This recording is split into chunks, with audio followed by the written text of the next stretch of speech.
আলাইকুম। ২০২৬ সালের এসএসসি পরীক্ষার্থী মানে ২০২৫ সালে যারা দশম শ্রেণীতে উঠতেছ তোমাদের বাংলাদেশ ও বিশ্ব পরিচয় বিষয়ে শর্ট সাজেশন বা সংক্ষিপ্ত সিলেবাস দেওয়া হয়েছে। তো ২০২৬ সালে এসএসসি পরীক্ষার পুনর্বিন্যাসকৃত পাঠ্যসূচি, ঠিক আছে? মানে তোমাদের শর্ট সাজেশন বা সংক্ষিপ্ত সিলেবাস দেওয়া হয়েছে। এটির কারণ হচ্ছে তোমরা ১ বছর পড়াশোনা করে অর্থাৎ ২০২৫ সালে যেহেতু তোমরা ক্লাস 10-এ পড়বা, তো ১ বছর পড়াশোনা করেই তোমাদের হচ্ছে আবার এসএসসি পরীক্ষা দিতে হবে। এই কারণে তোমাদের একেবারে সংক্ষিপ্ত সিলেবাস দেওয়া হয়েছে। তো বাংলাদেশ ও বিশ্ব পরিচয় বিষয়ের মধ্যে কী কী দেওয়া হয়েছে তোমাদের সিলেবাসের মধ্যে শর্ট সিলেবাস, সেটা আমরা দেখব। তোমাদের শুরুতে দ্বিতীয় অধ্যায়টা পড়তে হবে, ঠিক আছে? দ্বিতীয় অধ্যায়ের মধ্যে রয়েছে বাংলাদেশের স্বাধীনতা।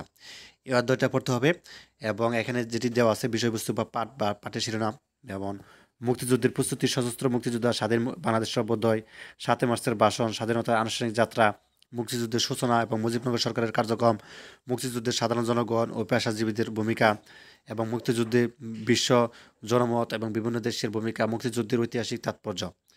তারপর হচ্ছে তৃতীয় অধ্যায় পড়তে হবে সৌরজগৎ এবং ভূমণ্ডল, এবং এখান থেকে তোমাদের পড়তে হবে সৌরজগৎ, পৃথিবীতে জীব বসবাসের কারণ, ভূ অভ্যন্তরের গঠন, এবং বিশ্বের বিভিন্ন স্থানে সময় নির্ণয় পদ্ধতি, অক্ষরেখা, নিরক্ষরেখা এবং রেখা, ঠিক আছে? মূল মধ্যরেখা, স্থানীয় সময় ও প্রমাণ সময়, আন্তর্জাতিক তারিখ রেখা, সময় নির্ণয়ের ক্ষেত্রে কাল্পনিক রেখার ভূমিকা, পৃথিবীর গতি, এগুলো পড়তে হবে।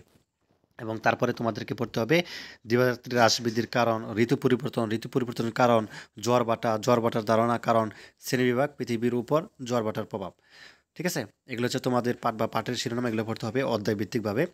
এবং ষষ্ঠ অধ্যায়টা পড়তে হবে। ষষ্ঠ অধ্যায়ের মধ্যে তোমাদের যেমন দেওয়া আছে যে রাষ্ট্র, নাগরিকতা ও আইন, এখান থেকে পড়তে হবে রাষ্ট্রের ধারণা, উপাদান, কার্যাবলী, নাগরিকের ধারণা, নাগরিক হিসেবে রাষ্ট্রের প্রতি দায়িত্ব কর্তব্য, আইনের ধারণা, আইনের উৎস এবং সুশাসনের জন্য আইনের প্রয়োজনীয়তা। তো যাই হোক, আরও কয়েকটা অধ্যায় রয়েছে, সেগুলো দেখাবো। তার আগে একটা অ্যানাউন্সমেন্ট রয়েছে, সেটা আমরা একটু দেখে নিই। তো যাই হোক, ইতিমধ্যে তোমরা জানো যে এসএস ফিচার স্কুলে তোমাদের অ্যাডমিশন কার্যক্রম শুরু হয়েছে এবং আগামী 10 জানুয়ারি থেকে তোমাদের ক্লাস শুরু হবে। তো তোমরা যেটি করবে, এই ভিডিওটির কমেন্টে দেখো আমি লিঙ্কটা দিয়ে দিয়েছি এবং একই সাথে ভিডিওটির ডিসক্রিপশনের লিঙ্কটা দেওয়া আছে। তো এখানে প্রবেশ করার পর তুমি হচ্ছে ক্লাস 10 বিজ্ঞান লেখা এখানে ক্লিক করবা। দেন হচ্ছে তুমি এভাবে হচ্ছে তোমাদের এভাবে চলে আসবে আর কি।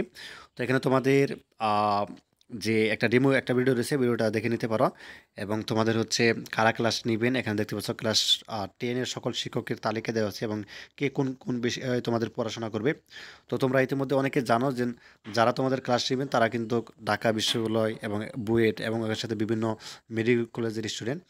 কাজে বুঝতেছো তো কতটুকু অ্যাক্টিভ তোমাদের এখানে দেওয়া হয়েছে। তো এখানে তোমাকে যেটি করতে হবে, কোর্সটি করার জন্য ভর্তি হওয়া লেখা আছে, এখানে ভর্তি হবা, একটা ফোন নাম্বার দিবা, ফোন নাম্বার দিয়ে ওটিপি দিয়ে এগিয়ে যাবা, ঠিক আছে? ওটিপি বসিয়ে তুমি হচ্ছে এখানে তথ্য দিয়ে ভর্তি হবা এবং পাসওয়ার্ড দিবা এবং পাসওয়ার্ড সংগ্রহ করে রাখবা অবশ্যই।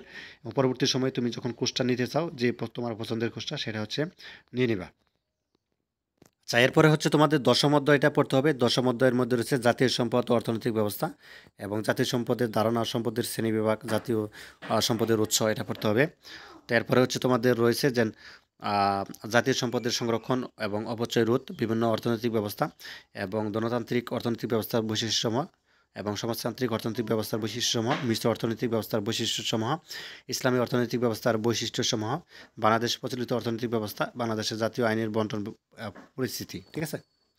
একাদশ অধ্যায়টা পড়তে হবে। একাদশ অধ্যায়ের মধ্যে রয়েছে অর্থনৈতিক নির্দেশকসমূহ, বাংলাদেশের অর্থনীতির প্রকৃতি। তো এখানে পড়তে হবে অর্থনৈতিক নির্দেশকসমূহ, মোট জাতীয় উৎপাদন, মোট দেশজ উৎপাদন, জাতীয় অর্থনীতির এবং খাতসমূহ, মোট দেশজ উৎপাদনের এগুলোর অবদান, কয়েকটি দেশের জনসংখ্যা মাথাপিছু আয়ের তুলনা, বাংলাদেশের অর্থনীতির বৈশিষ্ট্য, বাংলাদেশের অর্থনৈতিক অগ্রসরতার প্রতিবন্ধকসমূহ এবং অনুন্নত উন্নয়নশীল দেশ, এসব দেশের অর্থনীতি, উন্নয়নশীল দেশের সাথে বাংলাদেশের অর্থনৈতিক সম্পর্ক। আচ্ছা, কি দোষ অধ্যায়টা পড়তে হবে? এখানে তোমাদের বাংলাদেশের পরিবার কাঠামো ও সামাজিকীকরণ দেওয়া আছে। তো বাংলাদেশের পরিবার কাঠামো, পরিবারের প্রকারভেদ এবং সাধারণ কার্যাবলী, বাংলাদেশ গ্রাম শহরে পরিবারের ভূমিকা, সামাজিকীকরণ প্রক্রিয়া, সামাজিকীকরণ উপাদান, সামাজিকীকরণ প্রক্রিয়া, বিভিন্ন প্রতিষ্ঠানের ভূমিকা, বাংলাদেশের গ্রাম শহরের সমাজের সামাজিকীকরণ প্রক্রিয়া, গ্রাম শহর সমাজ ব্যক্তির সামাজিকীকরণের সাদৃশ্য, ঠিক আছে? তো এই ছিল তোমাদের শর্ট সিলেবাস বা সংক্ষিপ্ত সিলেবাস। এখানে তোমাদের অধ্যায়টা ত্রিদশ অধ্যায় মানে 13তম অধ্যায় এবং একাদশ, 11, 13, 11 এবং 10 এবং 6 একই সাথে তোমাদের পড়তে হবে 3 নম্বর অধ্যায় এবং 4 নম্বর অধ্যায়। এই কয়েকটা অধ্যায় তোমাদেরকে পড়তে হবে, ঠিক আছে? তো এই ছিল। ধন্যবাদ সবাইকে ভিডিওটি দেখার জন্য। আল্লাহ হাফেজ।